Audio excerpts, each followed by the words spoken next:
જી sir. જી sir. Rajkot range IG Shri Nilip Rai સાહેબની માર્ગદર્શન હેઠળ અને તેમની સૂચના અન્વયે એમના તાબા હેઠળના જિલ્લાઓમાં તેમને માહિતી મળેલ કે કેટલાક શખ્સો નફાનું ધોરણ જાળવી કેટલીક ખાદ્ય ચીજવસ્તુઓ અને દૂધ વગેરે વસ્તુમાં ભેળસેળ કરી વેચાણ કરી રહેલ છે અને તે અનુસંધાને તેમના દ્વારા દરેક ટીમોને સૂચના આપવામાં આવેલી કે આવું ક્યાંય પણ કોઈ વસ્તુ ધ્યાને આવે તો તુરંત જ કાયદાકીય કાર્યવાહી કરવી. જેના અન્વયે રેન્જના જે પીઆઈ શ્રી અપૂર્વ પટેલ સાહેબ છે તેમની નીચે વિવિધ પીએસઆઈ શ્રીઓ દ્વારા આ બાબતે ટેકનિકલ અને હ્યુમન ઇન્ટેલિજન્સ દ્વારા માહિતી એકત્રિત કરવામાં આવેલી હતી. આ દરમિયાન જ કાલાવાડ તાલુકાના હરિપર ગામે શ્રી કાટેલિયા પીએસઆઈ સાહેબને એક માહિતી મળેલી કે ત્યાં દૂધમાં ભેળસેળ કરી દૂધનું વેચાણ થાય છે.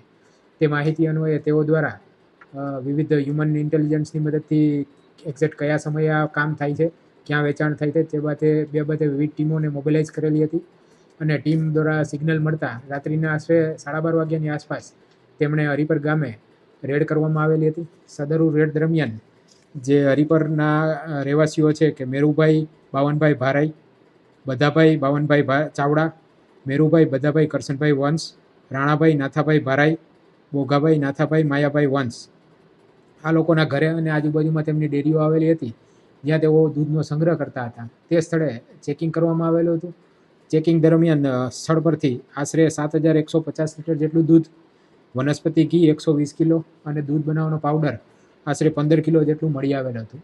અને આ જે દૂધની ક્વોન્ટિટી છે એ શંકાસ્પદ જણાતા સ્થળ પર ફૂડ સેફ્ટી ઓફિસર છે એમને તુરંત બોલાવવામાં આવેલા હતા અને કાયદાકીય રીતે સીલિંગ કરી અને સેમ્પલો એકત્રિત કરવામાં આવેલા હતા.